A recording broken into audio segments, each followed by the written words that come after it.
Hey guys, thanks for clicking in. I'm Buddy Hutton. In Guardians of the Galaxy 2, Kurt Russell plays Ego, the living planet. I have some questions about that. Number one, what is a living planet? And number two, how does one make a half-human baby? Before we get into that, you should subscribe because we have all the stuff you want to see. Comic book deep dives, trailer breakdowns, and you see what happens when you mix 1 part Hulk and 1 part living planet. You get Planet Hulk. I know you were expecting a pun there, but...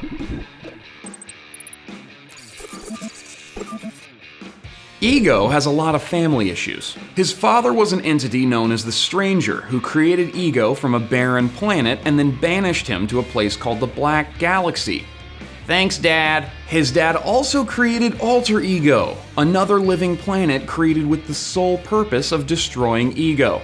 After a fight in which they almost killed each other, Alter Ego now orbits around Ego, never leaving his side, just like a real dysfunctional family. Early on in his life, Ego ate other planets to survive and had plans of interstellar domination. But after he was almost eaten by Galactus and then saved by Thor, Ego swallowed his pride. Get it? He then became the planetary home of the various alien races whose own planets had been eaten by Galactus. Ego and Galactus have a bit of a grudge against one another throughout the comic books. If Galactus tries to do bad Ego teams up with heroes to fight him. And when Ego tries to do bad Galactus attached a giant engine to Ego's ass so he just shoots through the galaxy. Ego eventually gained control over it and used it to shoot around the universe. When smaller entities try to do battle with Ego in his planetary form, they go through his surface and actually find his organs. He has a heart, a stomach, a brain. We actually might have caught sight of one of his organs in the trailer. Ego is an extremely powerful, ancient cosmic being. He is a hyper-intelligent, potent telepath and can project energy strong enough to destroy planets. Ego has total control over his mass down to a molecular level to the point that he can create humanoid beings from himself or change his surface to look like however he wants. The most important question, though, is how can he make a baby?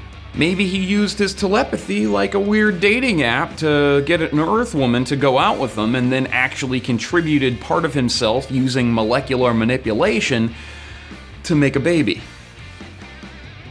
Maybe. The real answer is going to be revealed in the film, but he did make a baby in the comic book once. It kind of melted through rural Nebraska and had to be beat up by superheroes. Ego, Father of the Year.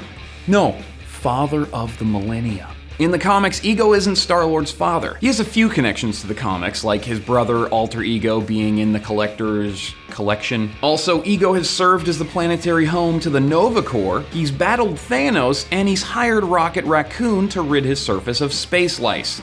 Guardians director James Gunn said that he replaced Star-Lord's father from the comics with Ego because, quote, his character has a hard time connecting to other people because he's been alone for billions of years. My guess is Peter, Ego, and Peter's adoptive father Yondu have an interesting sitcom-like emotional struggle with Peter's adoration being fought over. Or maybe they just guard the galaxy and eat cosmic popcorn or something. Thanks for watching, you guys. If you have any ideas about Ego and Peter's relationship in the movie, put a comment down here, tweet me at Buddy Hutton, slide my DMs. I don't know what that means. Thanks for watching. I love you.